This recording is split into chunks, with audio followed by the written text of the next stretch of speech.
Yo, what's up guys? So let's go ahead and show you how to get infinite mana as a ball lightning sorceress, but this can apply to multiple different builds on the sorceress as well as other classes. You just need to get, instead of mana, you may need to get spirit or fury, but this is going to be the more extensive guide to my more recent video, which goes over the best ball lightning sorceress. A lot of people, time and time again, I've been seeing people comment and saying that they're having mana issues. So just going over some of the comments, I've been trying to get this build working, and my mana regen is sucking over here. They're saying, me too. I've even got more lucky hit chance than he does and copied everything exactly.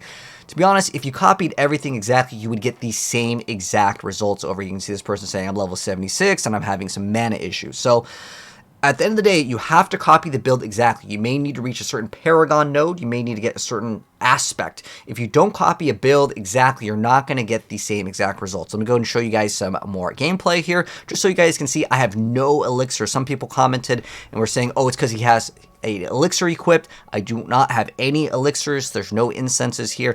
I'm just going to show you guys that we can literally hold down ball lightning and my mana is not going to be dipping. I can hold down this button and I can remove Shaco too, because some people thought it must be because of Shaco. And you can see we do not have any mana issues. Now, there are a few things that we have to go over to ensure that you're going to be able to min-max in your mana. We'll also talk about some alternate choices if maybe you don't happen to have like the perfect rolls. But just like any other build with any video game, whether it's Diablo, Path of Exile, Destiny, Grim Dawn, even if you're cooking, the best example that I really want to bring up is cooking here. And I know it sounds weird, but if you don't copy someone's build exactly, regardless if it's mine or anyone's build, goes with any other game too. Let's say you're making pizza, right? Let's say you don't have that marinara sauce to put on your pasta. Can you put ketchup on it? I mean, it's tomato, right? It's like close enough.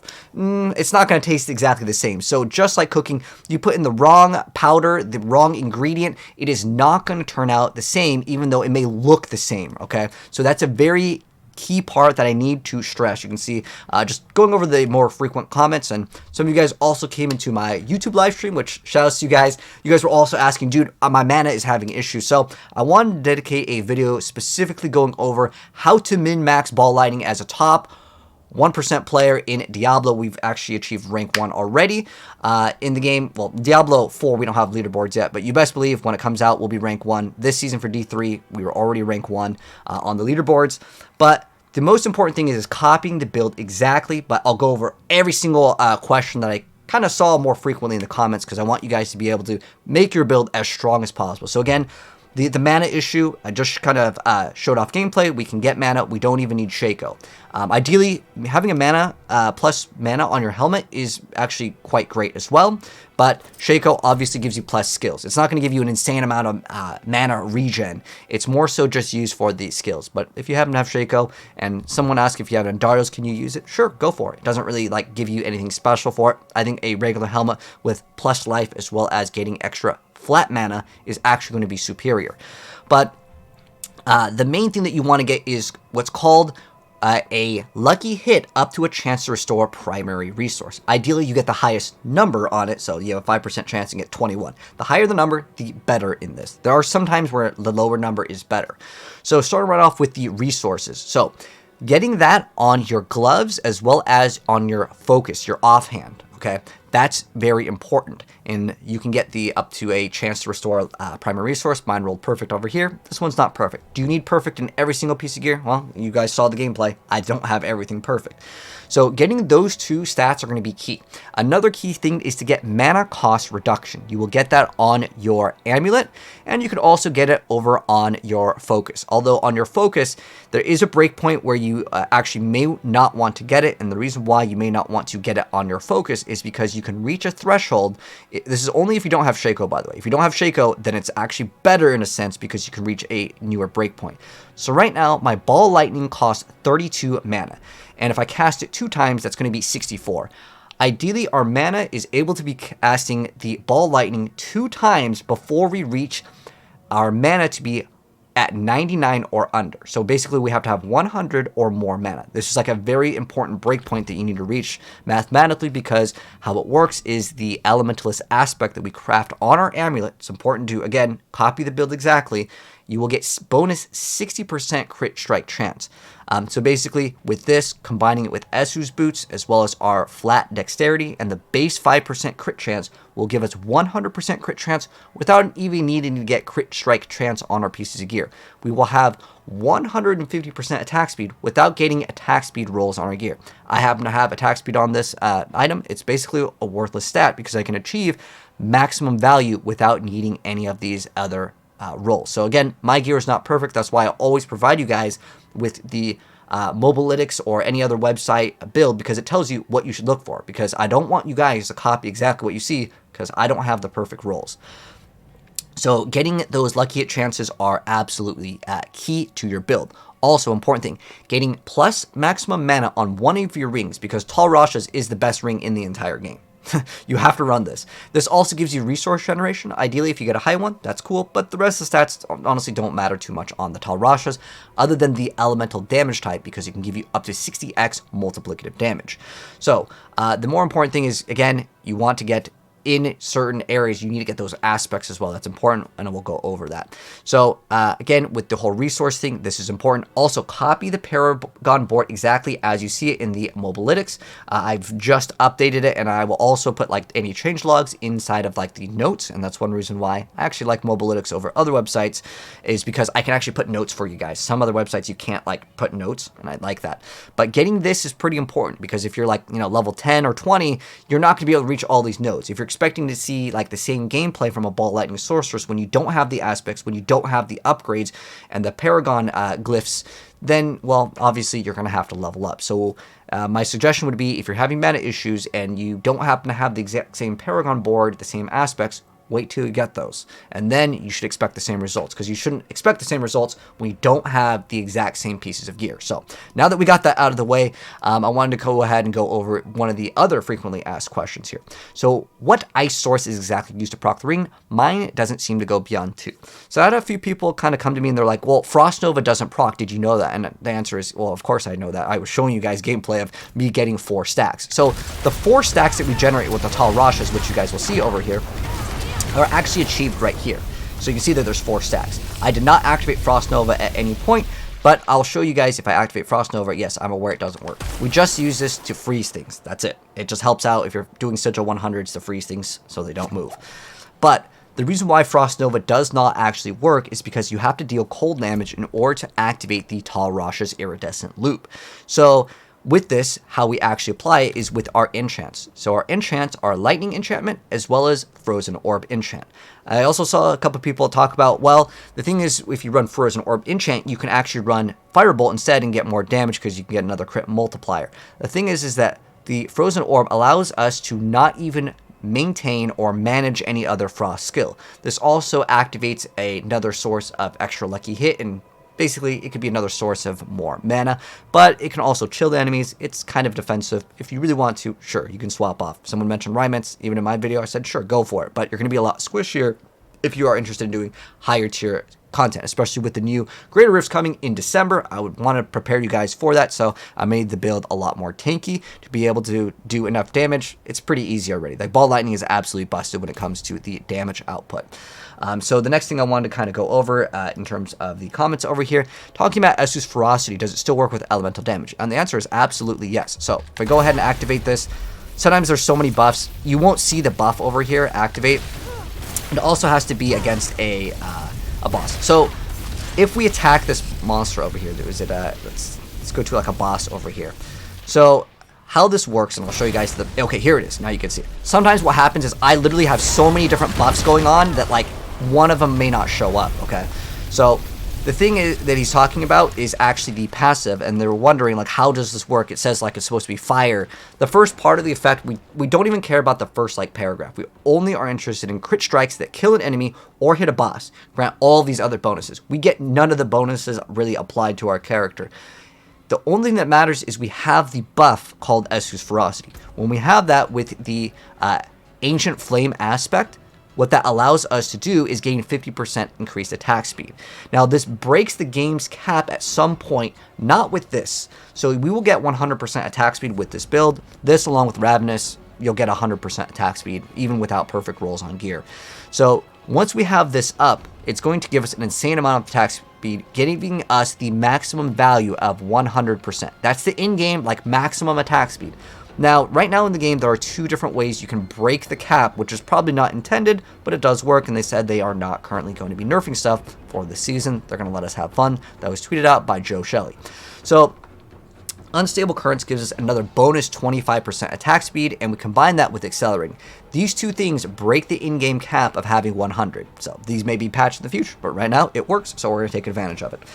Next thing I want to go ahead and talk about is I'm replicating this build almost to a T and not getting these results. You're frustrated AF. So the most important thing, and there's 3 people that upvoted this. I've showed you guys, it absolutely works, but this is the key thing. You're replicating this almost to a T. The almost is like what I mentioned before. If you're cooking and you need to have pasta sauce, putting ketchup is not going to give you the same tasting results. So copy the build exactly. There's a reason why I tell you guys, copy the build and you'll get the same exact results. When one aspect is not correct, it's not going to function. When some of the different rolls on your piece of gear are not correct, that's going to be something you have to factor in. Now, the other question that I've seen is, what weapon is the best, the wand or dagger? The wand. That's bonus to lucky hit chance. Oh, another thing I want to mention, speaking of lucky hit chance, because some people were mentioning this, and I have to explain it at a very high level. You have to understand that lucky hit chance, the lower the lucky hit chance, usually the skill is ticking more time. So, Ball Lightning has one of the worst lucky hit chances in the entire game, which is 8%. Why would I want to scale? I think the base value is like 7%. It's like absolute trash. Now, I want you to look at how many times we see Ball Lightning being activated when I'm just attacking this, okay? So, look at how many times it's attacking. Can you even count that? I mean, I honestly don't know what the number is. But at some point, you will activate it even though the proc rate of a 8% on a, well, this is 5% and this is another 5%. So, basically, we have a 10% chance to just restore any amount, right? So, this is basically less than 1% chance of it activating. But even though it's a very low chance, we still are able to restore resource. This one's a 13%, and then we have a 21. So we can basically restore almost like 30% of our mana on a maybe chance of 1%. But since we're attacking so many dang times, and on top of that, remember, we have a Chain Lightning coming out with our enchant, and this is going to be activating every 100 mana. Chain Lightning actually has a pretty decent lucky hit chance, which is 40%. So even though that lucky hit chance is relatively low, lucky hit chance on Chain Lightning as well as the Frozen Orb is going to significantly increase our chances of in between casts getting that extra mana to make sure we reach that threshold for the Elementalist Choker that we have equipped, which gives us 100% crit. That's how we crit so often too. That was a question that someone asked before. It is so important to make sure your build has crit because it's an X50 multiplier in the game. So someone also asked why not Veers. If you look up on YouTube, you can see Veers Mastery doesn't work for the bonuses. It doesn't apply properly. It gives you damage reduction, but some of the damage numbers don't work. This game, honestly, guys, has a lot of bugs. If you guys look at any of the patch notes, they're constantly fixing stuff. I would not recommend it. Someone else over here, and shout outs to you. Thank you so much, all you guys, for responding to people so they can maybe understand a little bit better. I'm trying to min-max this build, so everything that you're seeing, I don't mind you guys actually giving suggestions. I like ideas, but Veers in this circumstance, would you rather have 50% attack speed or a small amount of bonus? I think it's like, what's Veers Mastery? It's like a small bonus to attack, and it doesn't even work properly. It's bugged.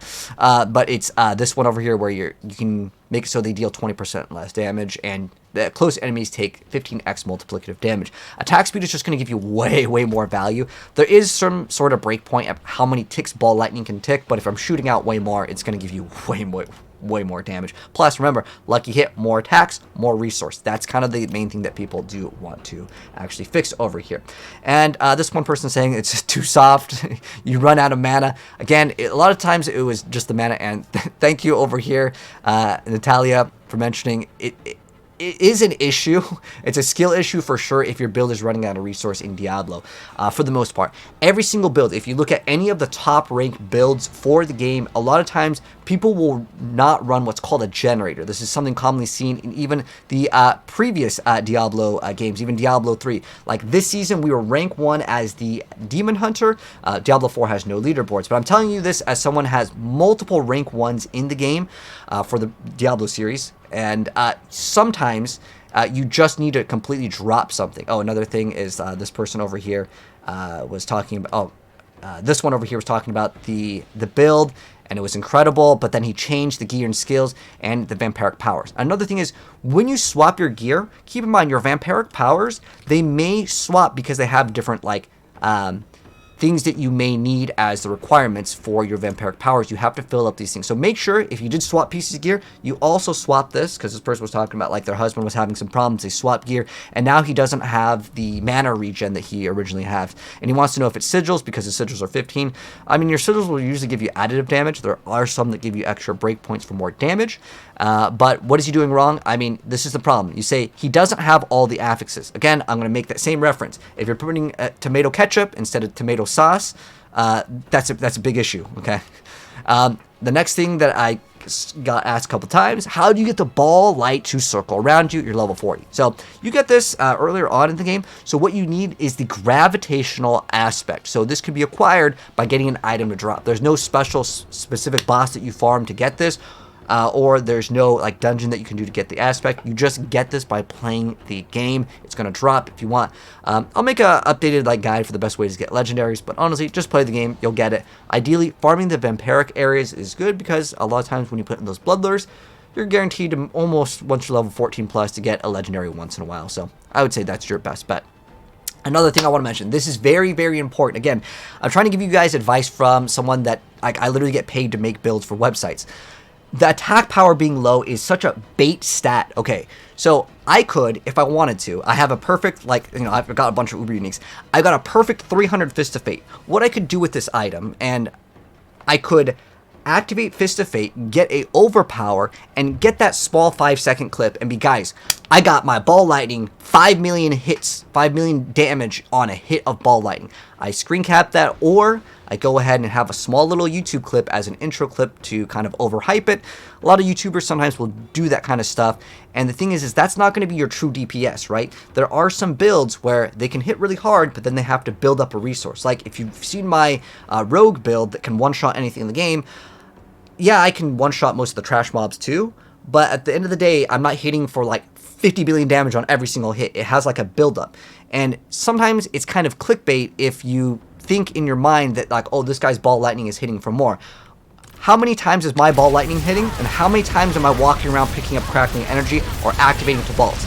The answer is 0. Our DPS is going to be through the roof, even though the numbers might not be that high, because I saw someone comment like, bro, I can hit for 2 million. I promise you, you're not going to be able to do that consistently if you're not popping your unstable currents. And also, you're probably going to have a lot worse survivability. So this whole attack power low equals bad like build, that is not the case at all. Again, I've explained with Fist of Fate, I can get a screen cap of a high number. Doesn't matter. Another thing is that if I want to, let's say, go over like higher like damage numbers with like the attack power being higher. So right now I don't have my buffs up, right? And if I'm playing the game, someone looks at it and goes, oh, he's only got 10k attack power, someone else has got way more. Let me go and equip this ring over here. Let's replace Tal Rasha's. Tal Rasha's is going to give us way more actual true DPS versus this being conditional. And oh, look, I just got, like, instead of 10k, I just increased to 13k with just one ring right there. Is that actually better? No, because when I move, it's going to be, like, dropping off. There are certain things where you'd rather have a higher uptime versus a lower uptime in a video game. So that hopefully can answer your question in terms of that. Another thing I wanted to go over really quick and kind of just nip this real quick. So I saw a couple people comment and say like, dude, I've been seeing other people copying your build. Like, I've been playing Diablo for a long time. Sure, there are content creators that literally steal and copy other people's build. I really don't care though. At the end of the day, this person over here is asking if Rax is a homie, okay? Like, if he copied my build, I'm sure he would give me a shout out. Like, he's given me a shout out before. Shout outs to Rax. He's another awesome Diablo content creator. But I'm friends with a lot of the people on the like Diablo. If I go to like my friends over here so you guys can see. I do have a lot of other content creator friends. Lexiu, another great content creator.